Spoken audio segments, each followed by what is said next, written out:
Hi, James Gander here. Today we are gonna have another profile. Today we are gonna analyze the deck list of one of the player you have seen on the channel, the Paleozoic deck that the player sent me. A lot of people requested this deck, so let's move to the deck list. As always, this is a low-cost engine deck, so we are gonna move to the points card and let's talk about them. The first card we are gonna talk is the Primite Load. Is a needed card.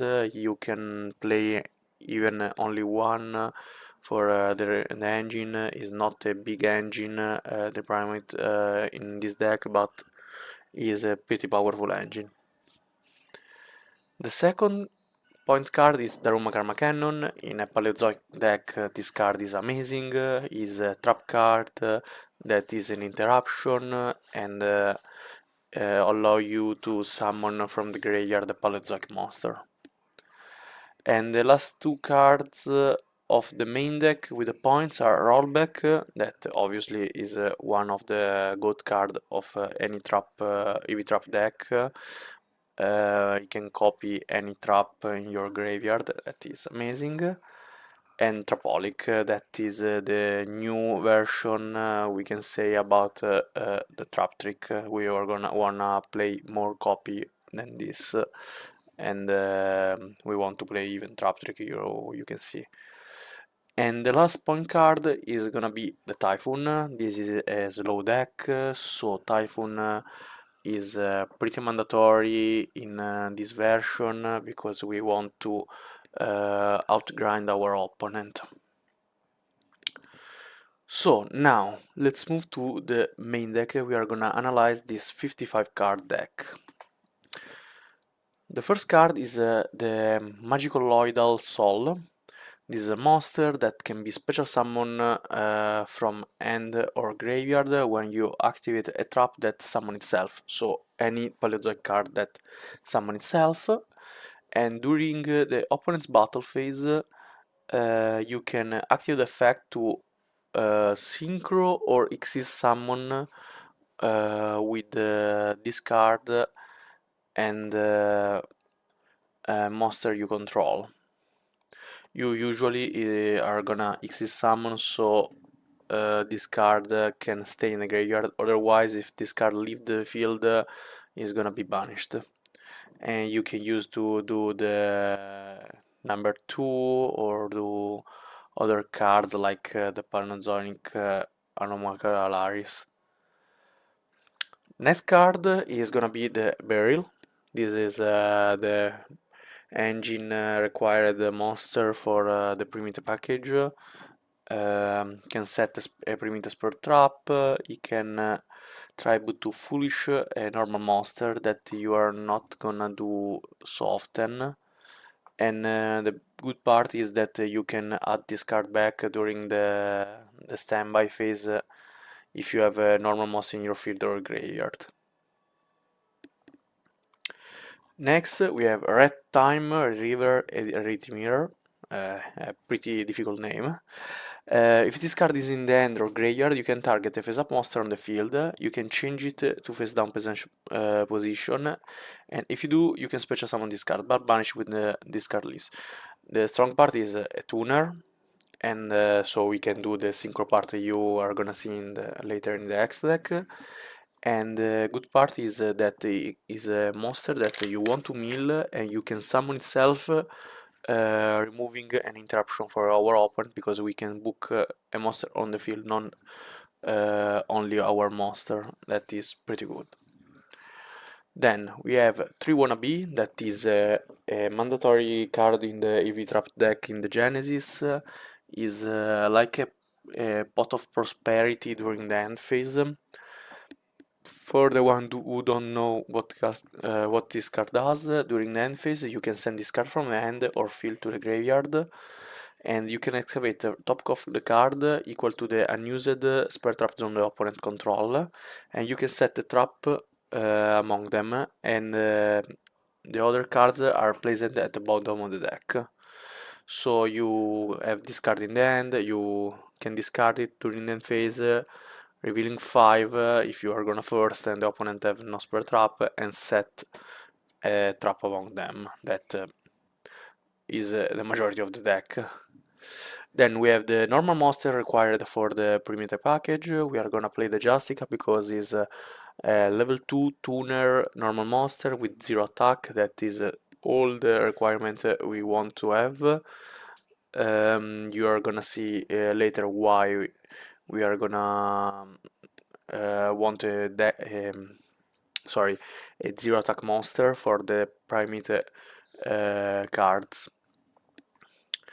Anyway, let's move to the Primate Drill Beam. This is the way, the motivation why we are gonna play the Primate package.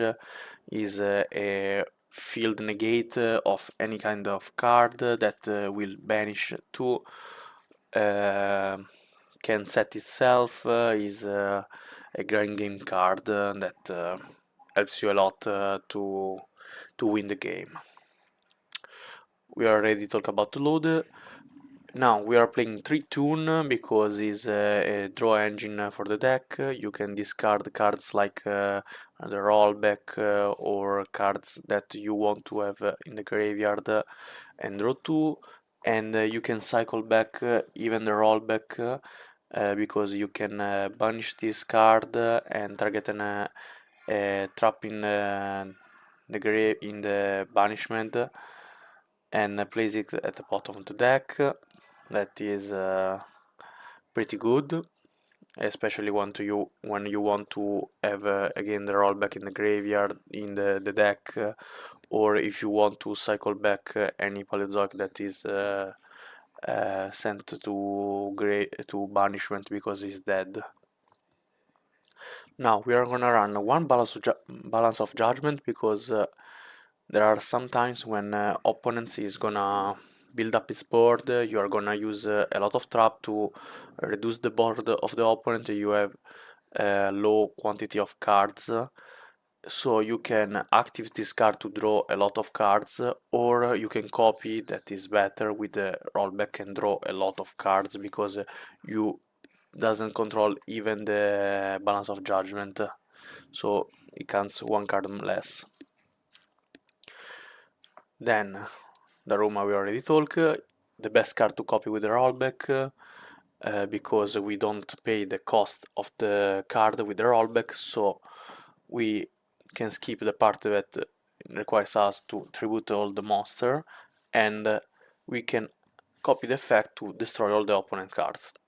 That is amazing. We cannot request any better target. Then the mill cards are 3 Needle Block Nest, active trap, normal trap that mill 5. Pretty simple, pretty powerful. The new card that mills is the Okiku Discount. I'm gonna read for the one who doesn't know what this card does. Once per chain, when your opponent activates a card or effect, you can place a discounter on this card equal to the link chain of a number of this effect. So when the opponent activates a card, you can chain this card or the effect if the card is already flipped, and it take at least 2 counter. That is pretty good for the rest of the effect. Then this card have different effect based on how much counter this card have. If have neither or less counter, this card cannot be targeted or destroyed by card effect. That is a pretty solid way to keep this card on the field. And if has 10 or more counter, you can send this card to the graveyard. And if this card is sent from to the graveyard by its own effect, you can mill 10 card. That is a lot of card to mill. And you can think this card is pretty slow, but if you think it need opponents to activate 5 card or effect to get mill 10. That is not too much. Is a pretty low quantity of cards to active or use effects. especially if you think that there are cards that can activate one effect, then activate another, is pretty easy to mill 10. Then the Paleozoic engine, we are gonna run 2 Canadia, that is the one that do a Book of Moon on a monster. Um, I don't know why he's running only 2. I think this card is pretty good. Probably is something for a question of quantity. You want to have the right number of Paleozoic cards and not more. So probably this is the one you want to cut. Then the best Paleozoic card is the Nomiscus that target a face-up card, and in resolution you can discard one card to banish it. Obviously all the Paleozoic cards have the same effect that if a trap is activated, sorry, don't know if a trap is activated and no one responds to it, you can change the effect of the Paleozoic card in your graveyard to summon itself as a normal monster that is immune to a monster effect. That is pretty good. The fact is that is a normal monster is pretty synergic with the Primite cards that requires to have a normal monster or something like that.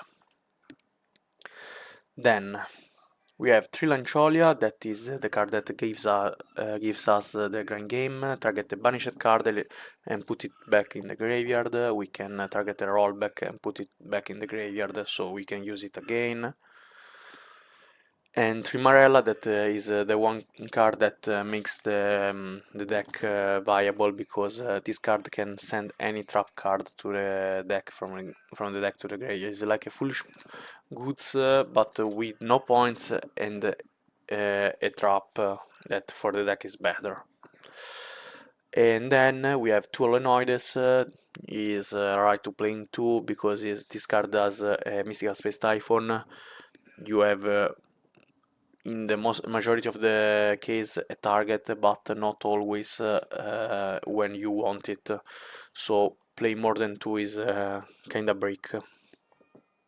Then we have the other card that is for the Primite engine, that is Primite Owl.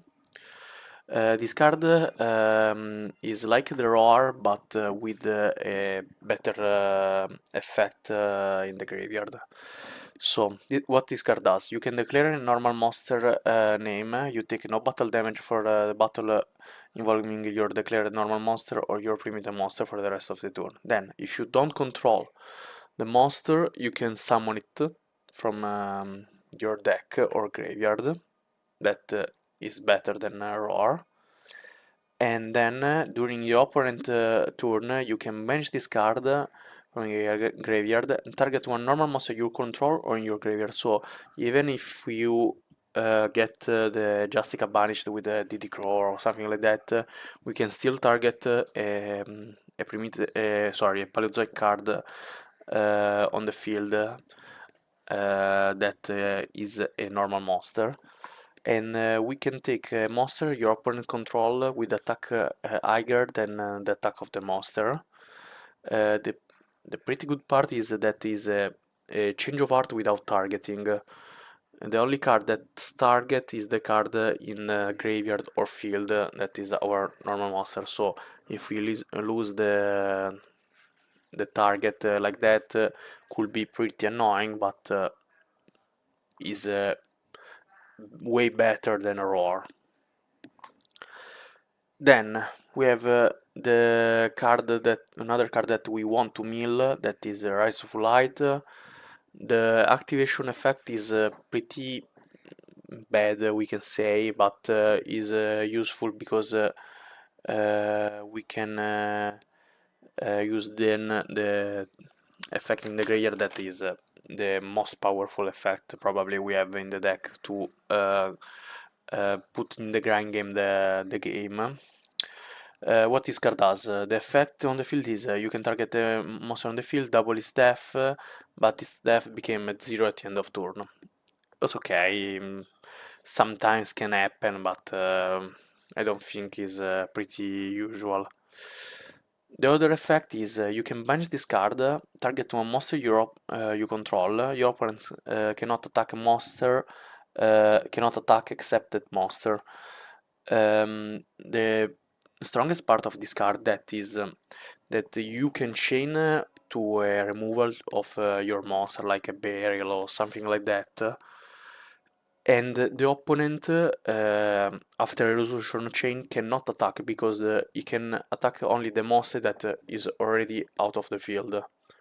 So it's like a roar, we can say. And we can abuse this with cards like the soul, because we can target this card during the battle, activate the effect of the soul during Genesys, and the opponent cannot attack anymore. Then we have the 3 rollback and 3 trapolic. We have 3 trap trick because we want to have the consistency, so we can banish any normal trap card and set another copy of that from the deck. And we have Chivoboku because is better than ROR because um, we can use it even in our turn. So we can activate to proc the Paleozoic trap and summon and do more Xyz. Then let's move to the extra deck. We are gonna talk about the side deck later. In the extra deck we have the Tenji. This card is pretty good. We can do it not too easily because it's level 8, but we can use Beryl plus a level 2 tuner and any Paleozoic card.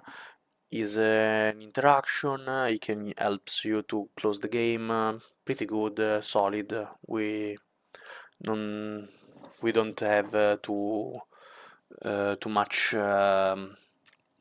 we can say, option to play other than this.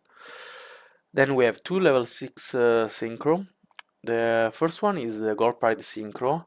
We are gonna play this because we usually are lower HP than the opponent, because we are gonna pay a lot of time the half of our life points with the transaction rollback.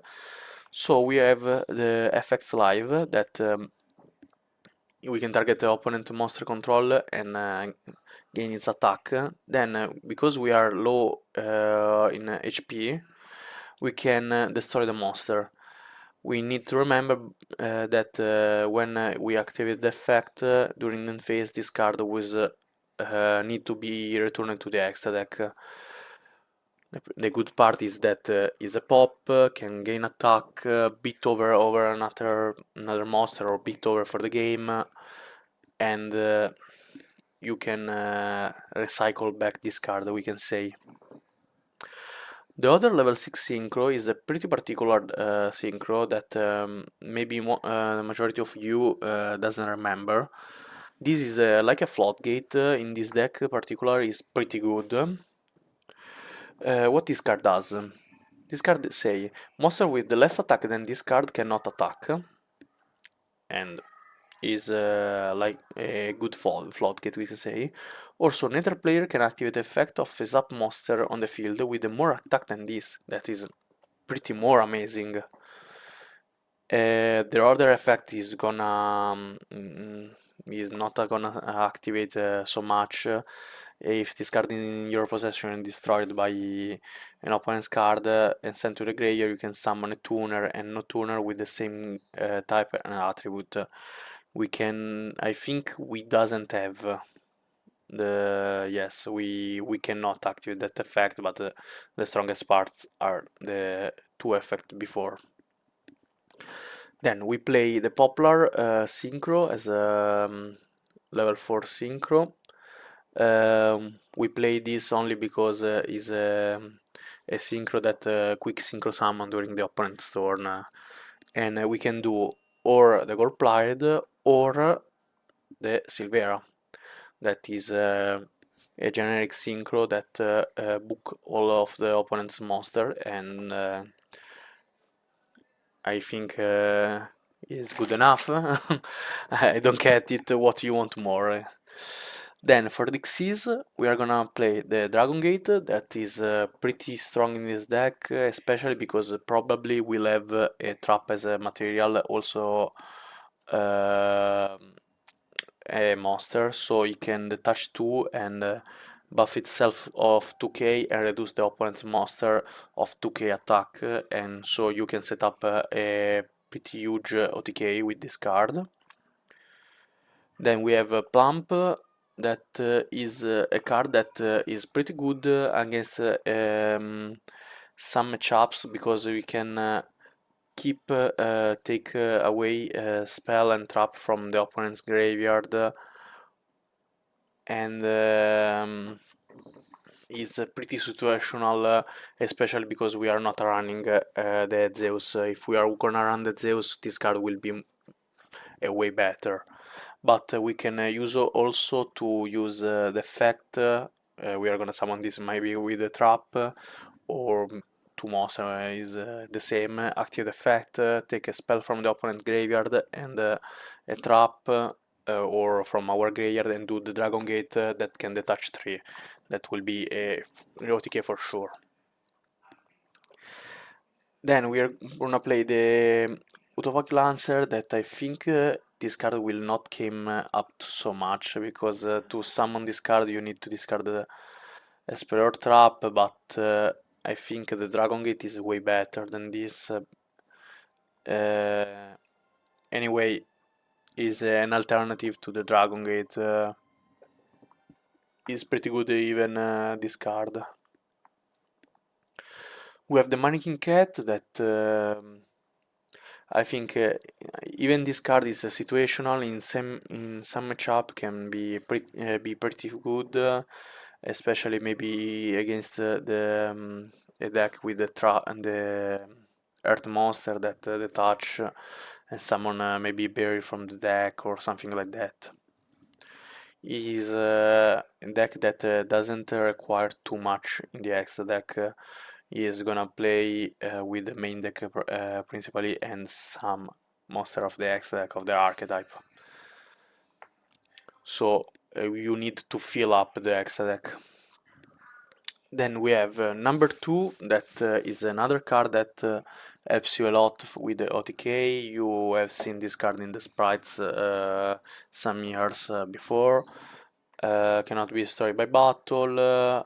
All monster need to attack. You can do it during the opponent's turn with the magical soul, and let the opponent self OTK. That is pretty funny as a thing.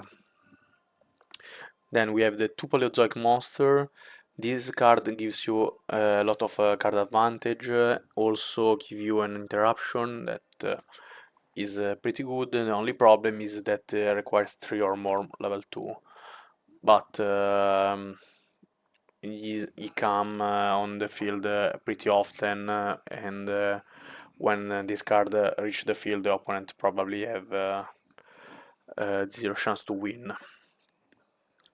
The other card that is the strongest 6s you can run is the Opabinia.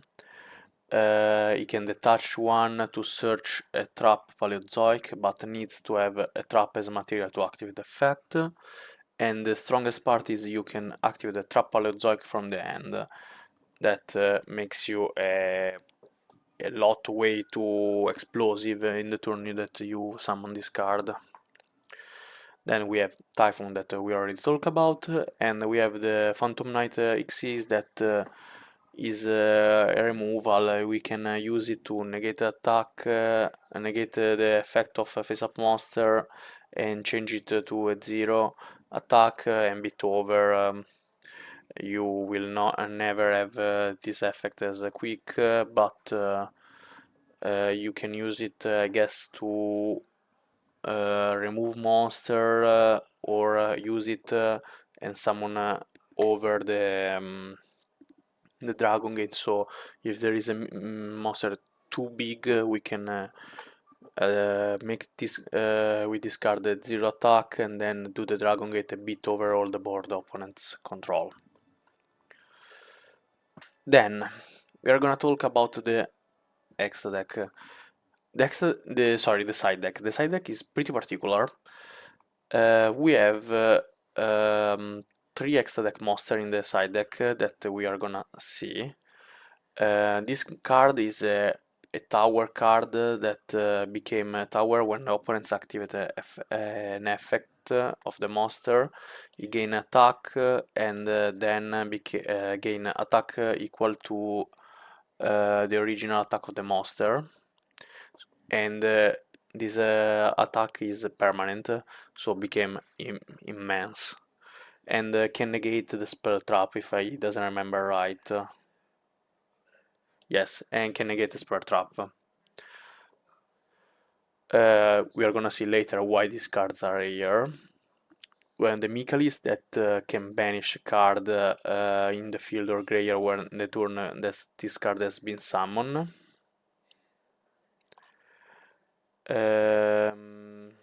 But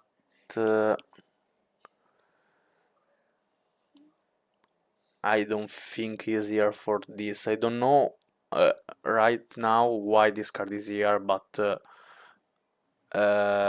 probably is here for a reason that I don't understand. If you guys understand why this card is here, let me know in the comment. Anyway, we have the Raid Raptor that is a tower monster that is an affected 4K monster. Pretty easy, pretty simple. But how we are gonna summon these 2 tower monster with the true Waking the Dragon. Waking the Dragon is a card that is pretty strange. This card trigger when this card leave the field by an opponent cards. And when this card leaves the field from an opponent card, you can summon a monster from deck or extra deck. That is gonna be 1 or 2 probably. I don't think you're gonna summon more often something else. Maybe the Berserk Tenji in the same situation, but probably more these two. Why we are gonna play the Waking the Dragon? The reason is we have a huge amount of trap. The opponent is gonna side for sure spell and trap removal. So if we are gonna set 5, we are maybe activate 2 or 3 set and leaves the field with the 3 or 2 sets. The opponent now is gonna activate maybe a Cosmic Cyclone or Twin Twister because he will want to try to go for the game and reduce our interruption. And he can hit Awaken the Dragon. If he hit Awaken the Dragon, 99% of the case the game is over for our opponent, because if you stick on the board one of these 2 monster, how can you resolve it without a kaiju? Is pretty difficult. Anyway, let's move to the other cards of the side. We are gonna play 3 Forbidden Apocrypha. That is good against that deck that summon 2 or more type of Synchro Fusion Xyz. Is like we can say a little Daruma cannon for the extra deck.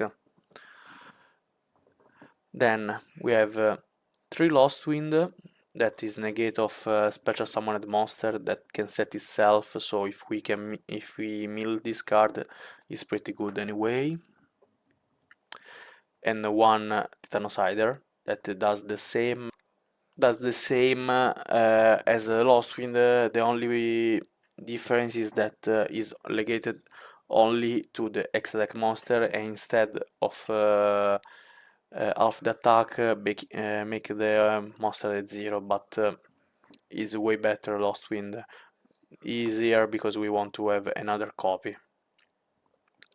Then we have 2 Transmigration Prophecy. That is a card that helps you to control the monster in the opponent's graveyard, especially good against the Fire King Jurak deck, because have an Astero in the opponent's graveyard is a pretty huge